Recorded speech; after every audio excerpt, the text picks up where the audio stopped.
Hello all, అందరూ ఎలా ఉన్నారు? ఈరోజు నేను మీకోసం తీసుకొచ్చాను నెత్తల చేపల పులుసు. అమ్మమ్మ స్టైల్లో ఎంతో ఎమ్మీగా, ఎంతో సూపర్గా ఉండే నెత్తల చేపల పులుసుని ఈరోజు మనం ఎలా చేసుకోవాలో ఈ వీడియోలో చూద్దాం. దానికోసం నేను ఒక 1/2 కేజీ నెత్తలు తీసుకున్నాను. ఈ 1/2 కేజీ నెత్తల్ని మనం శుభ్రంగా వాష్ చేసుకుని, క్లీన్ చేసుకుని పక్కన పెట్టుకోవాలి. ఈ చేపలు అనేవి మనకి హార్ట్ పేషెంట్స్ కానీ, ప్రెగ్నెంట్ లేడీస్ కానీ అందరికీ కూడా చాలా మంచిదండి. ఎప్పుడైనా మీరు ట్రై చేసి చూడండి. దీనికోసం నేను ఒక 3 medium size onions, 2 green chilli తీసుకుని నేను మిక్సీలో గ్రైండ్ చేసుకున్నాను. గ్రైండ్ చేసుకుని మెత్తగా మనం పేస్ట్ చేసుకుని పక్కన పెట్టుకోవాలి.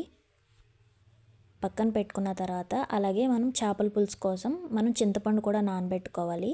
ఒక మీడియం సైజ్, చిన్న సైజ్ నిమ్మకాయ అంత చింతపండు తీసుకుని నానబెట్టుకుని పక్కన పెట్టుకోండి.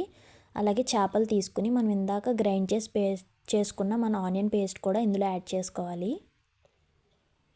ఆ పేస్ట్ అంతా కూడా వీటికి అంతా కూడా బాగా పట్టేటట్టుగా మనం మొత్తం కూడా మిక్స్ చేసుకుని బాగా యాడ్ చేసుకున్న తర్వాత మనం దీంట్లో కొంచెం సరిపడా ఒక 1/2 టేబుల్ స్పూన్ పసుపు, అలాగే ఒక 3 టేబుల్ స్పూన్స్ కారం, అలాగే ఒక 1 టేబుల్ స్పూన్ ఉప్పు కూడా యాడ్ చేసుకొని బాగా మిక్స్ చేసుకోవాలి.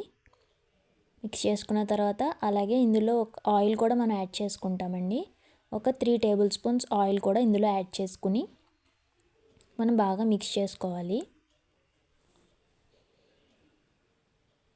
ఈ చేపలు అనేవి మనకి ఎప్పుడు పడితే అప్పుడు దొరుకుతాయండి. మనకి కావాలంటే ఎప్పుడు సింపుల్గా కూడా మనం చేసుకోవచ్చు. ఈరోజు నేను మీకు అమ్మమ్మ స్టైల్లో మన నెత్తల చేపల పులుసు ఎలా చేసుకోవాలో ఈ వీడియోలో చూపిస్తున్నాను మీకు.